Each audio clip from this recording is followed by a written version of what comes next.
how your problems are getting smaller every day with the color red.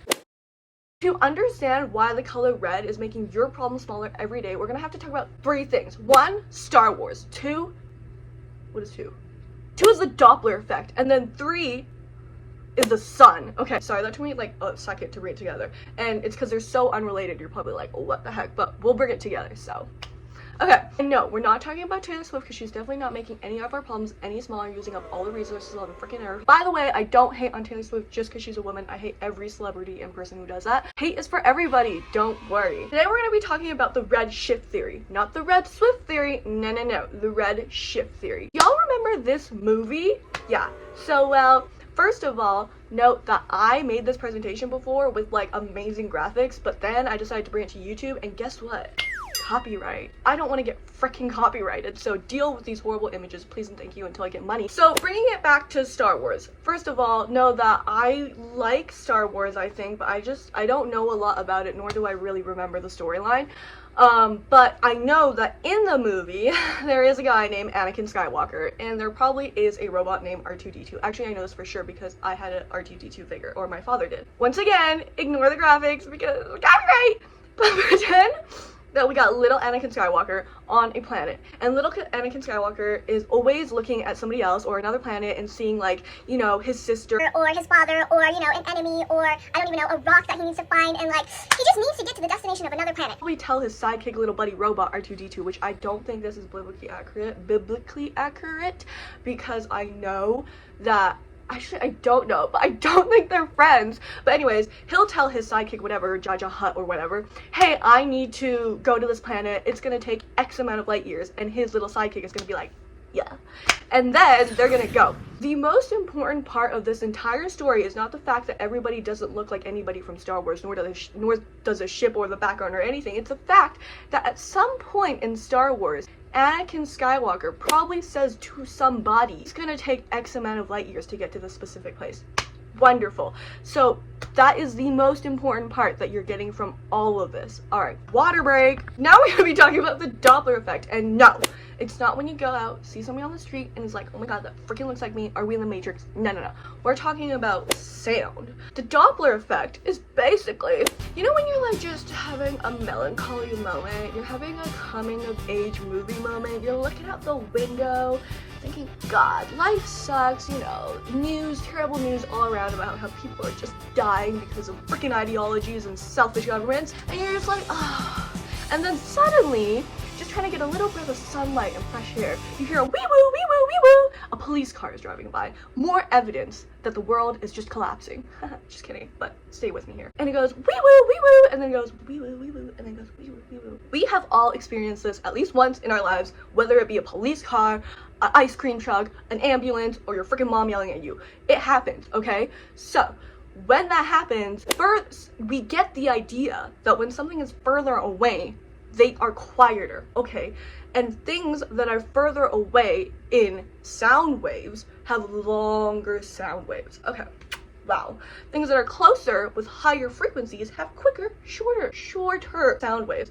Long, far, short, close. Okay, we understand this now. Let's bring it back and think about our buddy Anakin Skywalker, because he does come into play. Remember when our buddy Anakin Skywalker was like, oh my god, it's gonna take X amount of light years to get to this. Okay, well, that was important, as I said. If we think about the Doppler effect, now this is kind of hard, so this is the hard part. We understand sound waves that are closer to us have shorter waves, and that things that are further have longer waves. In space, Anakin says light years instead of it's gonna take 5 minutes in Canada or 16 kilometers in America to get to a certain place. So that must mean that light is actually a distance in space. Whoa, obviously we already know this, but the thing is, I'm trying to bring it back to the Doppler effect, which is that if you look at light waves, the longer frequencies are red, which means that further things in space appear more red.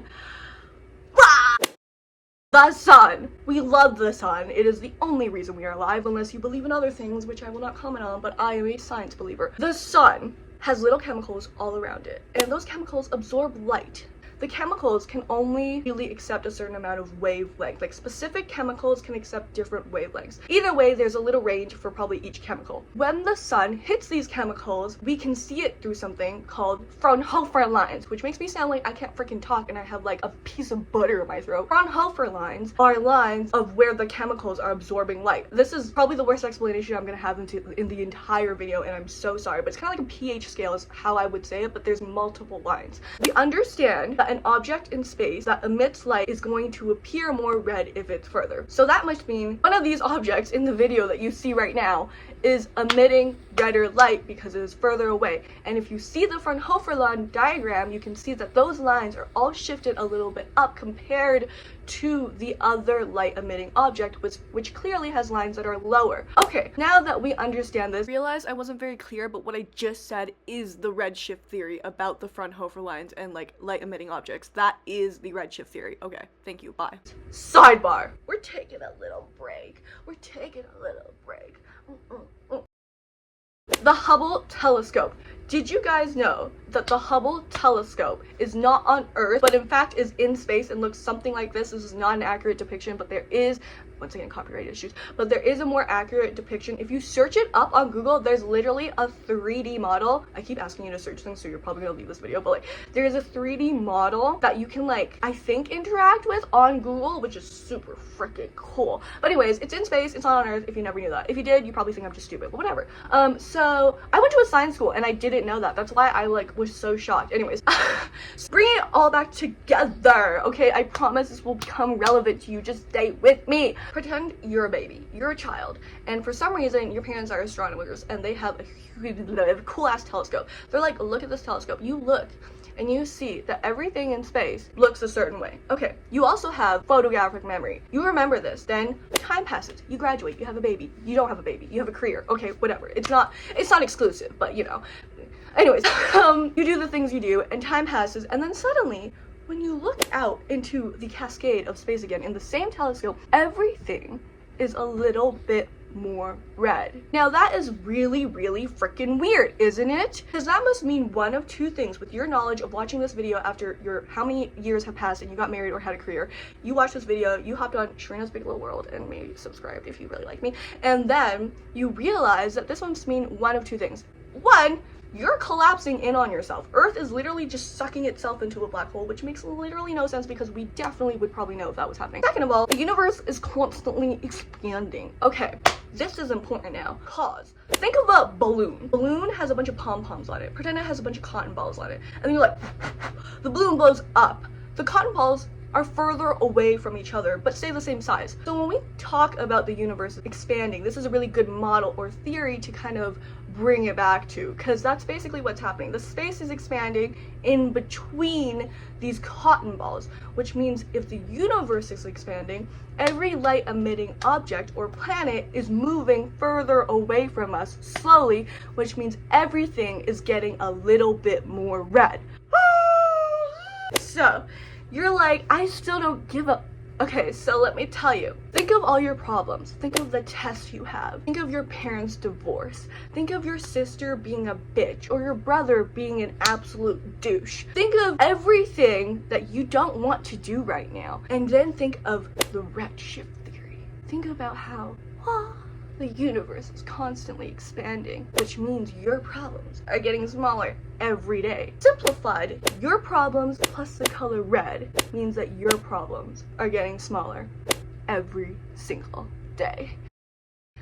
You're welcome. Please watch another video. Okay, this is me like now, I'm breaking it down with my YouTube channel. I don't know what I'm doing. I want to make presentation style videos like this a lot because I love hyper-focusing on different things each week and then getting to do a little mini presentation about it. Are you kidding me? That's an amazing way to learn and to teach. But I also want to do vlogs and other fun style videos with my friends and family, and also just sit down and maybe cry and have like a whole rant to the world for a second. So I don't know what I'm doing. All I know is I'm excited to start and I'm very committed, and I have to be because I kind of I'm in over my head now. I'm kidding, but like just if you could like subscribe or watch, like that would be so cool. Also, can you like hate, not like hate, but like can you guys like criticize me, please? Like I need advice. I'm somebody who genuinely needs such genuine advice. Don't fucking bullshit me if I am being too loud, if you can hear my heater in the background being so annoying and you're like, please use a microphone next time and don't be so freaking stupid. Tell me that. If the lighting sucks, if this is not even entertaining, if you need me to have a niche, tell me. I need to know some insights.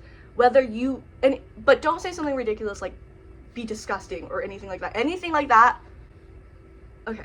Anyways, thanks for watching. I'll see you next Sunday with another video.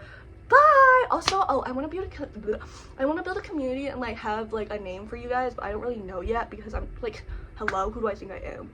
But just let me know if you guys have any suggestions. Okay, bye.